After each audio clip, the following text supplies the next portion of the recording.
Hi guys, मैं S आलम। आप लोग का स्वागत है यूट्यूब चैनल एस आलम मैथ्स अड्डा पर। मैं आप लोग को प्रिज्म के बारे में समझाने वाला हूँ। प्रिज्म से रिलेटेड जो भी फार्मूला आता है सारे फार्मूला को मैं बताने वाला हूँ। जैसे कि मेरे प्यारे भाई, सबसे पहले अगर कोई व्यक्ति पूछे कि प्रिज्म क्या है, तो वैसी आकृति जिसका आधार और शीर्ष दोनों सेम हो। अगर आधार समबाहु त्रिभुज हो तो शीर्ष भी समबाहु त्रिभुज हो। अगर आधार आयताकार हो तो शीर्ष भी आयताकार हो। अगर आधार समलंब चतुर्भुज हो तो शीर्ष भी समलंब चतुर्भुज हो। अगर आधार भैया समकोण त्रिभुज हो तो शीर्ष भी समकोण त्रिभुज हो। यानी एक बात में ये आप समझेंगे भैया, आधार और शीर्ष दोनों सेम आकृति का हो, सेम आकृति का हो तो वो आकृति क्या हो जाएगा? प्रिज्म हो जाएगा। तो मेरे प्यार में जरा ध्यान दीजिएगा, आपको जब भी आयतन निकालना हो तो क्षेत्रफल में आप ऊंचाई से मल्टीप्लाई करेंगे तो आयतन की प्राप्ति हो जाएगी। क्षेत्रफल में ऊंचाई से जब आप गुना करेंगे तो आयतन की प्राप्ति हो जाएगी। क्या मैंने बोला? आयतन की प्राप्ति कब हो जाएगी मेरे प्यारे भाई? तो आयतन की जो प्राप्ति होती है यानी वॉल्यूम है ना, तो क्षेत्रफल में जब आप ऊंचाई से मल्टीप्लाई कर देंगे, क्षेत्रफल में किससे मल्टीप्लाई कर देंगे? ऊंचाई से जब आप मल्टीप्लाई कर देंगे तो भैया आयतन का स्वरूप हो जाएगा भैया। जैसे कि मेरे प्यारे मैंने प्रिज्म बनाया, जिसे आप यहां पर देखेंगे हमने बेस दिखाया मेरे प्यारे भाई, देखिएगा समबाहु त्रिभुज। क्या दिखाया? समबाहु त्रिभुज। समबाहु त्रिभुज मैंने दिखाया। और मेरे प्यारे भाई जरा ध्यान दीजिएगा, समबाहु त्रिभुज मैंने बेस दिखाया, शीर्ष भी मैं समबाहु त्रिभुज ही दिखाऊंगा मेरे प्यारे भाई।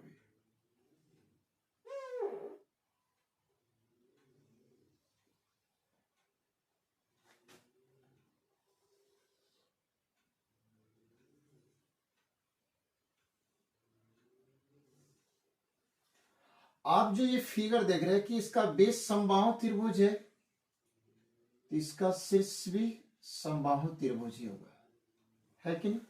और जो ये आकृति बना ये प्रिज्म बना। जो ये आकृति बना क्या बना? प्रिज्म बना।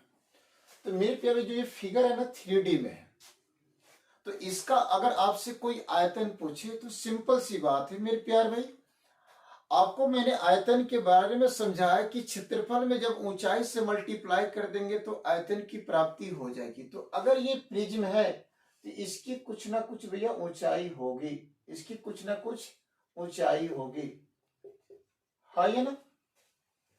तो इसका अगर आपसे कोई प्रिज्म का आयतन पूछे तो प्रिज्म का आप आयतन क्या बोलेंगे मेरे प्यारे भाई? देखेंगे प्रिज्म का आयतन आपसे कोई पूछे तो सिंपल सी बात है भैया, आधार का क्षेत्रफल, आधार का क्षेत्रफल गुनी ऊंचाई, आधार का क्षेत्रफल गुनी ऊंचाई। तो आधार कैसा है? तो समबाहु त्रिभुज। तो आपके पास समबाहु त्रिभुज का क्षेत्रफल कंप्लीट होना चाहिए। तो आप यहां पर लिख देंगे √3/4 गुनी भुजा स्क्वायर, समबाहु त्रिभुज का क्षेत्रफल इनटू प्रिज्म की ऊंचाई। तो मान लीजिए प्रिज्म की ऊंचाई h है तो h लिख दीजिए। किसी भी प्रिज्म का आयतन निकालना हो तो आधार का क्षेत्रफल गुनी ऊंचाई लिखिए। अगर उसका आधार समबाहु त्रिभुज है तो समबाहु त्रिभुज का क्षेत्रफल लिखिए। अगर आधार यहां वृत्ताकार हो तो वृत्त का ही क्षेत्रफल लिखिए। अगर आधार आयताकार हो तो आयत का ही क्षेत्रफल लिखिए। अगर आधार समलंब चतुर्भुज है तो समलंब चतुर्भुज का ही क्षेत्रफल लिखिए। आधार समकोण त्रिभुज है तो समकोण त्रिभुज का ही क्षेत्रफल लिखिए। इनटू प्रिज्म की ऊंचाई कीजिए तो आपको प्रिज्म की आयतन की प्राप्ति हो जाएगी, है ना? उसके बाद बात बनता है कि प्रिज्म का मेरे प्यारे भाई, बात बनता है कि प्रिज्म का वक्र पृष्ठ। तो वक्र पृष्ठ का बात बनता है तो आप प्रिज्म का वक्र पृष्ठ क्या बोलेंगे? तो मेरे प्यारे जो साइड का जो सतह होता है, जैसे आप ये देख रहे हैं कि एक ये सतह है, फिर इस साइड आप एक देखेंगे सतह, एक इस साइड सतह है। तो उस सभी सतह का क्षेत्रफल जब हम निकालेंगे तो भैया उसको एक साथ बोल देंगे तो वो वक्र पृष्ठ का क्षेत्रफल हो जाएगा। तो अगर आपसे कोई कहे कि प्रिज्म का वक्र पृष्ठ का क्षेत्रफल बोले, वक्र पृष्ठ का क्षेत्रफल बोले, तो मेरे प्यारे भाई आप क्या बोलेंगे? आधार का परिमाप, आधार का परिमाप, आधार का परिमाप गुनी ऊंचाई। किसी भी प्रिज्म का वक्र पृष्ठ का अगर क्षेत्रफल पूछा जाए, किसी भी प्रिज्म का वक्र पृष्ठ का क्षेत्रफल पूछा जाए, तो आप क्या बोलेंगे? आधार का परिमाप गुनी ऊंचाई। तो ऊंचाई किसकी? तो भैया प्रिज्म की ऊंचाई। तो आधार जैसा हो, अगर त्रिभुज हो तो त्रिभुज का ही परिमाप लिखिए, और चतुर्भुज हो तो चतुर्भुज का ही परिमाप लिखिए, समषष्ठभुज हो तो समषष्ठभुज का ही परिमाप लिखिए। परिमाप का अर्थ क्या होता है मेरे प्यारे भाई? तो परिमाप का अर्थ होता है भुजाओं का योग। अगर त्रिभुज है, उसकी तीनों भुजाओं को ऐड कर देंगे तो परिमाप हो जाएगा, है ना? या परिमिति बोलिए, इंग्लिश में उसको पेरीमीटर बोलते हैं। उसके बाद मेरे प्यारे जरा ध्यान दीजिएगा, अगर आपके पास में कोई चतुर्भुज है तो उसकी चारों भुजाओं को जोड़ दीजिए तो वही क्या होगा? परिमाप होगा। षष्ठभुज है तो उसकी 6 भुजा को जोड़ दीजिए, वही क्या होगा? परिमाप होगा। तो किसी भी प्रिज्म का वक्र पृष्ठ का अगर क्षेत्रफल बताना है तो आप क्या बोलेंगे? आधार का परिमाप गुनी ऊंचाई। तो मेरे प्यारे समबाहु त्रिभुज है तो समबाहु त्रिभुज का परिमाप क्या होता है? 3 गुनी भुजा, 3 गुनी भुजा। तो अगर समबाहु त्रिभुज की भुजा ए है तो 3 गुनी भुजा लिखे इंटू ऊंचाई। किसकी ऊंचाई? तो प्रिज्म की ऊंचाई, है ना? अगर आयत है तो आयत का ही परिमाप लिखे इंटू प्रिज्म की ऊंचाई। अगर वर्ग है तो वर्ग का ही परिमाप लिखे इंटू ऊंचाई। तो मेरे प्यारे जो प्रिज्म होता है, प्रिज्म का आधार कैसा भी हो सकता है। कोई त्रिभुजाकार हो सकता है या कोई भैया चतुर्भुजाकार हो सकता है, यानी बहुभुज की कोई भी भैया आकृति हो सकती है कि नहीं? जो बेस में जो आकृति होगी वही शीर्ष में आकृति होगी, तभी वो प्रिज्म होगा।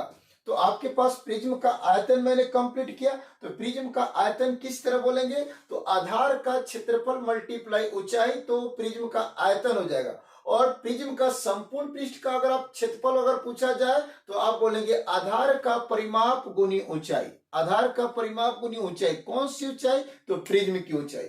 हाँ ये ना।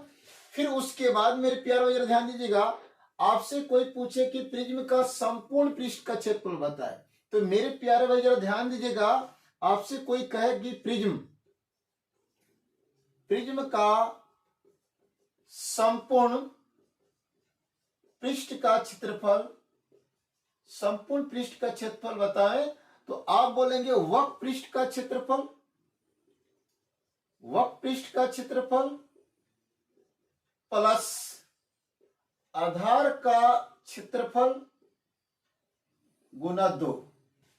संपूर्ण, संपूर्ण मतलब ये साइड वाला भाग और जब शीर्ष वाले और आधार वाले भाग को जब ऐड कर लेंगे, यानी ये साइड वाले भाग का एरिया, शीर्ष का एरिया और आधार का एरिया जब ऐड कर देंगे तो वो संपूर्ण पृष्ठ कहलाता है।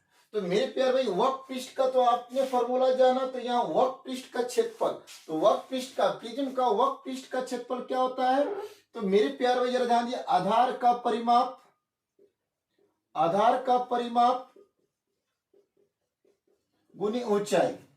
हाँ, तो ये भैया वक्र पृष्ठ का, प्रिज्म का वक्र पृष्ठ का ये क्षेत्रफल हो गया, प्लस आधार का क्षेत्रफल। तो आधार का क्षेत्रफल भैया जैसा जैसा आधार हो उसका क्षेत्रफल। अगर त्रिभुजाकार है तो त्रिभुज का क्षेत्रफल लिखिए, आधार भैया वृत्ताकार है तो वृत्त का क्षेत्रफल लिखिए, आधार अगर भैया आयताकार है तो आयत का क्षेत्रफल लिखिए। अब मल्टीप्लाई 2 कीजिए, 2 मल्टीप्लाई इसलिए किया जा रहा है कि अगर भैया इसका आधार समबाहु त्रिभुज है तो भैया शीर्ष भी समबाहु त्रिभुज है, और दोनों भैया सेम आकृति का होगा तो सेम एरिया होगा। तो ये भैया एक बार निकालेंगे उसका दुगुना बोल देंगे तो उसमें दोनों पार्ट आ जाएगा। कौन कौन सा? आधार वाला और शीर्ष वाले भाग का क्षेत्रफल आ जाएगा। और वक्र वाले भाग का क्षेत्रफल भैया क्या होता है? आधार का परिमाप गुनी ऊंचाई, और भैया आधार के क्षेत्रफल का दुगुना कर देंगे तो भैया और ऐड कर लेंगे तो आपके पास क्या आ जाएगा? प्रिज्म का संपूर्ण पृष्ठ का क्षेत्रफल। तो आप माइंड में रखेंगे प्रिज्म का संपूर्ण पृष्ठ का क्षेत्रफल क्या होता है? तो प्रिज्म का वक्र पृष्ठ का क्षेत्रफल प्लस आधार के क्षेत्रफल का दुगुना। तो प्रिज्म का वक्र पृष्ठ कैसे करता है? तो आधार का परिमाप गुनी ऊंचाई, आधार का परिमाप गुनी ऊंचाई। तो भैया ये प्रिज्म का वक्र पृष्ठ हो गया, और आधार का क्षेत्रफल का दोगुना बोलेंगे तो उसमें आधार भी आ जाएगा और शीर्ष भी आ जाएगा, तो संपूर्ण पृष्ठ का उसको क्षेत्रफल बोल सकते हैं। मेरे प्यार भाई जरा ध्यान दीजिएगा, प्रिज्म का मैंने एक बात बता दिया कि भैया जो उसका आधार होगा वही क्या होगा, शीर्ष होगा। अगर आधार भैया कोई चतुर्भुज है तो शीर्ष भी चतुर्भुज होगा। अगर आधार मेरे प्यार वृत्ताकार है तो शीर्ष भी वृत्ताकार होगा, है कि नहीं।